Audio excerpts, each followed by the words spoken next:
अभिमन्यु भी यहीं मारा गया और टिल्ला भी यहीं मर गया। अभिमन्यु चक्रव्यूह में फंसा था। अच्छा अच्छा। चक्रव्यूह में जब कर्ण ने अपने रथ का पहिया निकालने के लिए फंस गया ना गारे में, वो कसी से निकाला ना, वो फेंका, एक टिल्ला बन गया। महाभारत के समय का ये ईंट है। अच्छा। गांव अभिमन्युपुर जो अभी अमीन के नाम से जाना जाता है। दूध निकालते थे, कुएं से दूध निकालते थे? हाँ जी। अच्छा। वहाँ पे एक बड़ा पेड़ है। सभी दर्शकों को मेरा प्यार भरा नमस्कार। कैसे हो सभी दोस्तों? आज हम पहुंचे हैं महाभारत कालीन गांव में। जी हाँ दोस्तों, इस गांव का नाम है अभिमन्युपुर, जो कि कुरुक्षेत्र से करीब 9 किलोमीटर दूर है। दोस्तों ये वही गांव है जहां पर अर्जुन के पुत्र वीर अभिमन्यु को चक्रव्यूह में फंसाकर मारा था, और इसी गांव में कर्ण के रथ का पहिया भी फंसा था।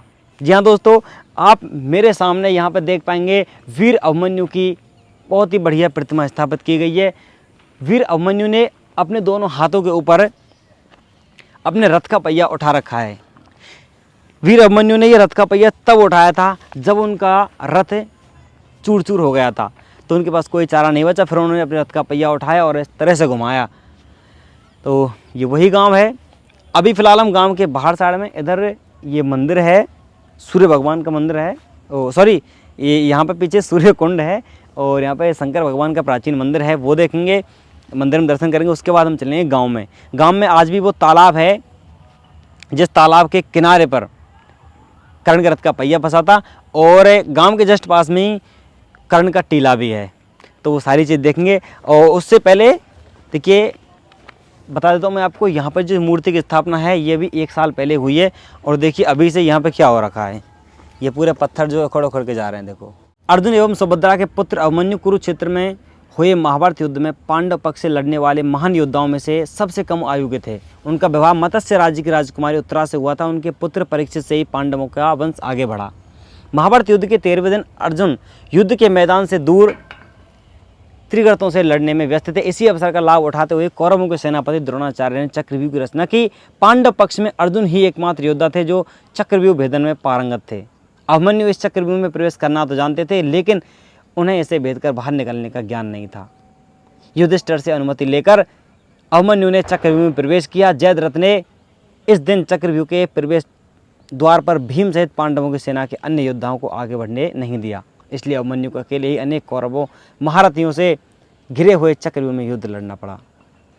चक्रव्यूह के केंद्रीय भाग में पहुंचने से पहले अभिमन्यु ने कौरव पक्ष के लक्ष्मण, रुक्मरथ और बृहद्बल आदि कई योद्धाओं को मार डाला। अभिमन्यु के घोर पराक्रम को देखते हुए चक्रव्यूह के बीच में द्रोणाचार्य, दुशासन, अश्वत्थामा, कर्ण, शकुनी, दुर्योधन, कृपाचार्य आदि 7 महारथियों एवं अन्य कई योद्धाओं ने मिलकर अभिमन्यु पर आक्रमण किया, जो कि धर्म युद्ध के नियमों के विरुद्ध था। अभिमन्यु ने सभी योद्धाओं को एक एक कर पराजित किया। इस पराजय का बदला लेने के लिए अश्वत्थामा, कर्ण और द्रोण ने अभिमन्यु के सभी अस्त्र शस्त्रों को काट डाला। बुरी तरह घायल अभिमन्यु ने अंत में अपने टूटे हुए रथ के पहिए को लेकर इन योद्धाओं से युद्ध जारी रखा। इस प्रकार लड़ते लड़ते वह अंत में वीर गति को प्राप्त हो गए। जनश्रुति के अनुसार महाभारत युद्ध की यह घटना वर्तमान गांव अभिमन्युपुर में घटित हुई थी, जिसे पूर्व में अभिमन्यु खेड़ा और अमीन के नाम से भी जाना जाता रहा है। तो अभिमन्यु पार्क बनाएंगे यहाँ। अच्छा अच्छा। उसके नाम से यहाँ जो मूर्ति लगाई है वो पार्क बनेगा उसके नाम से। तो कई लोग तो इसको अभिमन्युपुर के नाम जानते हैं, कई लोग अमीन के नाम से जानते हैं। अमीन इसका पुराना नाम है। अच्छा। अभिमन्युपुर इसका, जब ये अभिमन्यु का वध हुआ, ये और भी पुराना है, लेकिन अभी क्या है, अभिमन्युपुर ये कागजों में आ गया। अच्छा अच्छा। अभिमन्युपुर अब्लिक अमीन। और अभी हम रेलवे स्टेशन से आए थे, वहाँ पे भी अमीन लिखा था। हाँ, इनका रथ का पहिया ये पीछे जो इससे आगे सड़क है ना, अच्छा। किनारे किनारे जोड़ सा आपको नजर आता है, लंबा तालाब के पास में। हाँ, वहाँ रथ का पहिया फंसा था। अभिमन्यु चक्रव्यूह में फंसा था। अच्छा अच्छा। चक्रव्यूह में जब कर्ण ने अपने रथ का पहिया निकालने के लिए फंस गया ना गारे में, वो कसी से निकाला ना, वो फेंका, एक टिल्ला बन गया। अभिमन्यु भी यहीं मारा गया और टिल्ला भी यहीं बन गया। कर्ण का टीला बोलते हैं। कर्ण का टीला। 48 कोस में इनका फौज का छावनियाँ थी। अच्छा, छावनी थी फौज का 48 कोस में। मेन युद्ध यहीं पे था 8 कोस में। मेन युद्ध आज कोर्स में ही था, हम्म। तो इसलिए सारी चीज यहीं और जो हुई चक्र भी बना था वो भी इसी गांव में बना था। इसी गांव में। ये सब चीजें क्या है, पुरानी होती जमीन के नीचे चली गई, तो अब वो जो महाभारत के अवशेष है वो तो अब नहीं मिलेंगे, वो तो सब खत्म हो गए होंगे। खत्म हो गए। अब तो बस गांव को देख सकते हैं अब कि ये सिर्फ गांव है गांव वो। है भाई, हाँ, ये गांव है और ये ऋषि मुनि तपस्वी स्थल है। क्योंकि उन बातों को भी 5000 साल से ऊपर का समय हो गया, साल हो गए। तो कोई चीज़ मिलना तो मुश्किल है। यहाँ एक अमेरिका की टीम आई थी, अच्छा। इसकी भाई ये कब से है, पट्टे पुट्टे लगाए उन्हें 2-4, हाँ। 2000 से आगे नहीं टपे, अच्छा वही मशीन फैल हो गई। पंडित जी हमको एक ऐसी चीज़ दिखाएंगे जो कि सीधा हमको महाभारत समय से जोड़ती है। जो आप देख रहे हैं, अच्छा, ये ईंट हाँ, तो इधर ये ला के दिखाइए। महाभारत के समय का ये ईंट है। अच्छा गांव अभिमन्युपुर, जो अभी अमीन के नाम से जाना जाता है। अच्छा, इसमें ऐसे तरह से ये निशान हाँ। बने हुए हैं ना, ये मतलब ये क्या है? ऐसे निशान है, ये 2 प्रकार की ईंटें यहाँ पे इस टीले पे मिलती हैं। अच्छा। तो ये वाला जो निशान है, ये कौरवों की ईंट का निशान है। पांडवों ने अपनी जो ईंटें बनाई उनका ऐसे सीधा वाला निशान होता है, सीधे हाथ से। तो पंडित जी ईंट तो अभी टूटी हुई लग रही है, तो ये इतनी बड़ी, अभी इतनी बड़ी है, तो ये वैसे कितनी बड़ी होगी इसका आकार प्रकार? ये लगभग 2 फुट का साइज होता है इस ईंट का, 2-2.5 फुट का। थोड़ी बड़ी भी होती है, कई दफ़ा कोई छोटी भी अच्छा, होती है। मतलब एक ईंट 2-2.5 फुट की? हाँ, लगभग 2-2.5 फुट का एक ईंट होता है। हम्म। और ऐसी देखिए, मान्यता है कि इस ईंट को, ये बहुत हैवी है। ये भी मान्यता है कि यहाँ पे इस ईंट को जल से स्नान करा के, अच्छा। और जो जल होता है जिसके स्नान कराने के बाद जो जल होगा, गर्भवती स्त्री को अगर पिला दिया जाए तो बिना ही कष्ट के उसका प्रसव होता है आसानी से। अच्छा, बिना कष्ट, बिना पीड़ा के प्रसव हो जाता है आसानी से। अच्छा, ऐसी हाँ, मान्यता तो यहाँ है। से लेके जाते हैं ये जल। इसीलिए रखी हुई है यहाँ पे हाँ, इसीलिए रखा हुआ मंदिर है में। इसको। बाकी और भी काफ़ी सारी यहाँ पे मिलेगी आपको। तो ये वाली ईंट कहाँ से प्राप्त हुई? ये गांव में जो टीला बना हुआ है, जो कर्ण का ये- टीला है हाँ, गांव में। टीले में जब खुदाई होती है, आसपास के जैसे घर वहाँ पे बने हुए हैं, अच्छा अच्छा। तो वो खुदाई जैसे आसपास करते रहते हैं तो निकलती रहती है वहाँ से। जिस स्थान पे आप खड़े हो, ये स्थान है माता अदिति की तपोस्थली। अच्छा अच्छा। सतयुग में देव ऋषि कश्यप और उनकी पत्नी अदिति माता ने यहाँ पे बैठ के तब किया था। 88,000 वर्ष तक के लिए तप किया भगवान शंकर जी के निमित्त। 88,000 वर्ष? हाँ, तो उनकी तपस्या से भगवान शंकर जी स्वयं भू रूप में प्रकट हुए, स्वयं भूलिंग में, और वरदान दिया कि आपको पुत्र की प्राप्ति होगी। तो माता के गर्भ से इस स्थान पर भगवान सूर्य नारायण का मार्तंड रूप का अवतार हुआ है, मार्तंड रूप का, सूर्य भगवान का। सूर्य भगवान। और उसी के नाम पर यहाँ पे सूर्य कुंड, इस कुंड का नाम पड़ा है। भाद्रपद शुक्ल पक्ष की षष्ठी को भगवान सूर्य के जन्मदिन के उपलक्ष्य में यहाँ पर मेला लगता है, आयोजन होता है, यज्ञ पूजा पाठ होते हैं, और सूर्य भगवान भक्तों की मनोकामना पूर्ण करते हैं। जो लोग यहाँ पे आते हैं, कोई राजनीतिक बाधा है, कोई शारीरिक बाधा है, कोई रोग की बाधा है, किसी का निवारण होता है। संतान की बाधा है, और पुत्र के लिए तो विशेष बाधा यहाँ पे दूर होती है। मनोकामना यहाँ पे मांगी जाती है माता से कि जैसे आपको पुत्र की यहाँ पे प्राप्ति हुई भगवान की कृपा से, ऐसे ही मेरे को भी पुत्र की प्राप्ति है। और पुत्र की एक सूखना यहाँ पे है, भी सूखना पूरी होने के बाद यहाँ पे भगवान का गुड़ का भोग लगाया जाता है। दोस्तों मंदिर में पूरा घूमने के बाद अब हम गांव में जाने वाले थे, वो जगह दिखाने वाले थे आपको जहाँ पर अखंड गर्त का पहिया फंसा था, लेकिन हुआ ये अचानक से यहाँ पे बारिश शुरू हो गई है। तो दोस्तों अब हम पहुंच चुके हैं अभिमन्युपुर गांव में। हालांकि हम पहले अभिमन्युपुर गांव में ही थे, लेकिन पहले वहाँ पे थे, वो टंकी दिख रही है आपको, उसके पास में मंदिर है सूर्यकुंड, वहाँ पे थे। तो वहाँ पे हमें पुजारी जी ने बताया कि गाँव के जस्ट पास में एक जोहड़ है। तो देखो ये है वो जोहड़, अभी तो इसमें कुछ ये बेल उग रही है, और थोड़ा आगे आप देखोगे ना वहाँ पे, तो वहाँ पे उधर पानी जमा हो रखा है। तो ये है वो जोहड़, वो तालाब इसको बोल सकते हैं, जिसके किनारे पर कर्ण के रथ का पहिया फंसा था।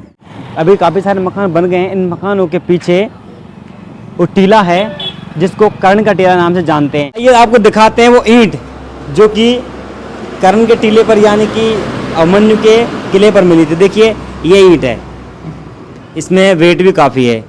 तो देखिए इसमें जो निशान हैं वो इस तरह से पड़े हुए हैं, ऐसे हाथ के निशान हैं। और जैसा कि पुजारी जी ने बताया था हमको कि वहाँ पे जो हमको ईंट दिखाई थी उस पर ऐसे करके निशान थे, वो कौरवों की ईंट थी और ये पांडवों की ईंट है। और देखिए यहाँ पे ये नए ज़माने की ईंट रखी हुई हैं। देखो ये आज की ईंट है, एक ईंट को यहाँ पर रख देते हैं, एक और रख देते हैं इसके ऊपर। देखिए हमने यहाँ पे 2 ईंटें रख दी, फिर भी ये बड़ी है। इधर भी इसकी चौड़ाई और लंबाई देखिए दोनों ज़्यादा हैं।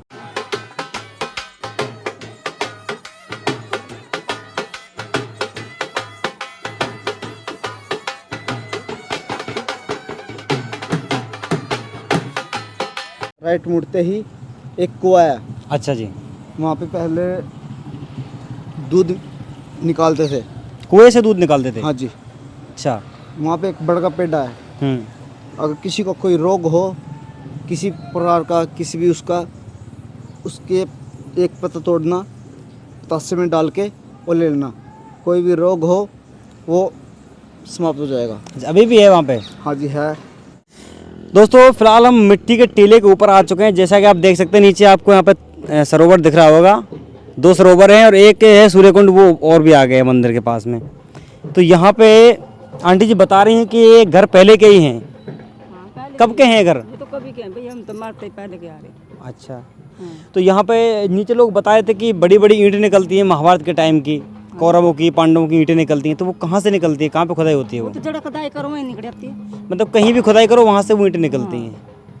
वो तो नीचे खुदाई करेंगे जिम मिलेगी इतनी बड़ी। तो अभी लास्ट कब हुई थी यहाँ पे खुदाई? कभी नहीं खुदाई हो, ये तो कोई अपना घर बना जिन निकला।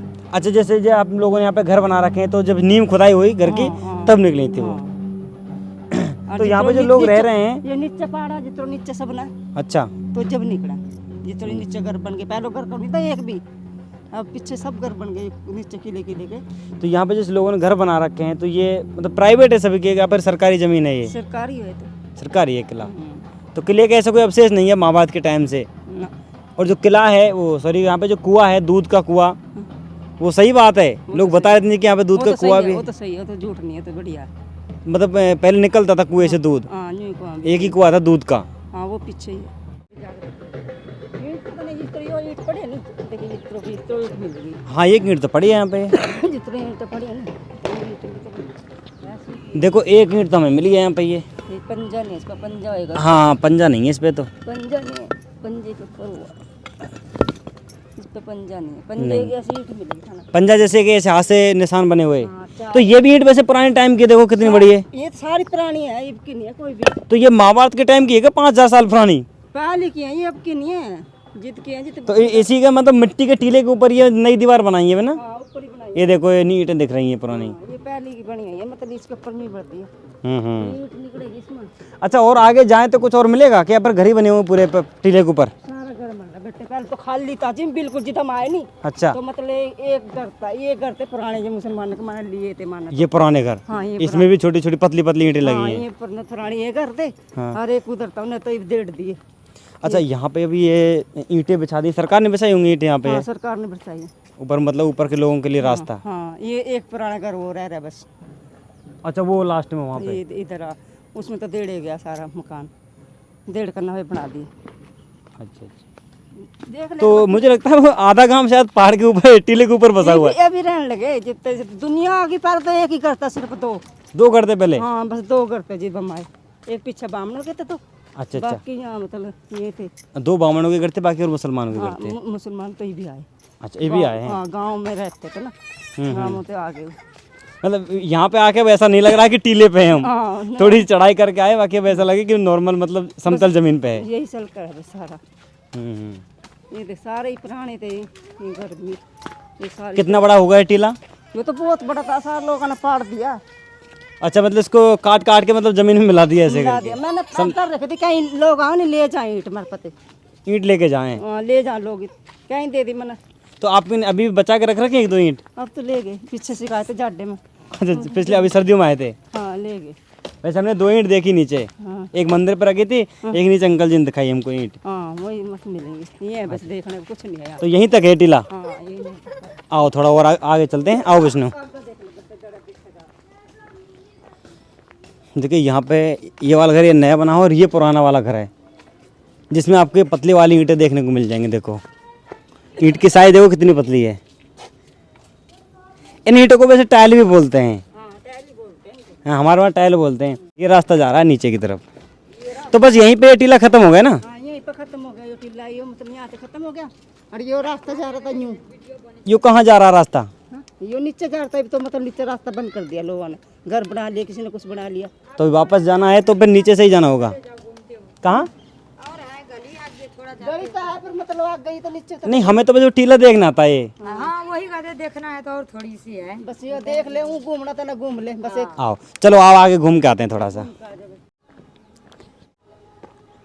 तो यहाँ पे भी हमें एक ईंट मिल गई आखिरकार। देखो इसमें सीधे वाले निशान है, ऐसे तो ये अभी निकली है क्या खुदाई में? नहीं, ये तो हम दीवार में रखे थे हम। अच्छा, मतलब रखी हुई थी आपने ये, तभी निकाली है। अच्छा, चलो बढ़िया। कितने?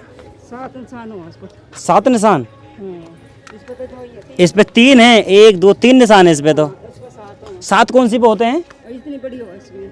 अच्छा, और भी बड़ी जो होती है। हाँ, अच्छा, आप हमें वो कुआं का रास्ता बता दीजिए, किधर मिलेगा कुआं? उधर ही तो है। तो दोस्तों अब हमें वो कुआं मिल गया है जो कि दूध का कुआं होता था पहले। यहाँ पे लगा हुआ दरवाज़ा, और ये मुझको ऐसे खोलना पड़ेगा। इतना ही बहुत है। आ जाओ विष्णु। कुआं देखने के लिए हमें थोड़ी सी मेहनत करनी पड़ेगी। देखिए यहाँ पे कुछ कैरियम बो रखा है, दिखाओ। ये है देखो कुआं। फिलहाल तो इसको पूरा सा ही भर दिया है यार, कितना सा खाली बचा है, मलबे से भर दिया है। और इसमें ये है देखो पीपल का पेड़, ये कुएं में अंदर ही है, बस नीचे से ही आ रहा देखो। तो ये वो पीपल का पेड़ है जिसके पत्ते का दूध लगाने से रोग जो है ठीक हो जाते हैं, ऐसा यहाँ के लोगों में मान्यता है।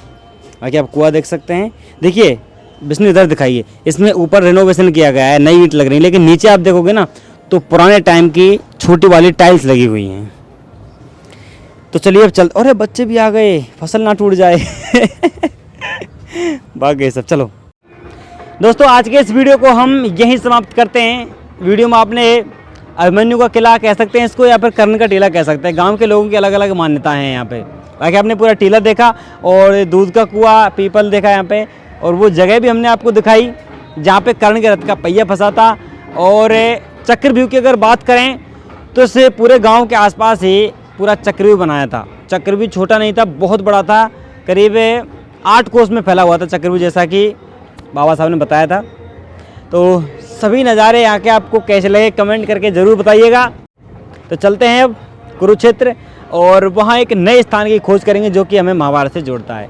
तो इस वीडियो को समाप्त करते हैं, मिलते हैं नए वीडियो में। तब तक के लिए जय हिंद, जय भारत, वंदे मातरम।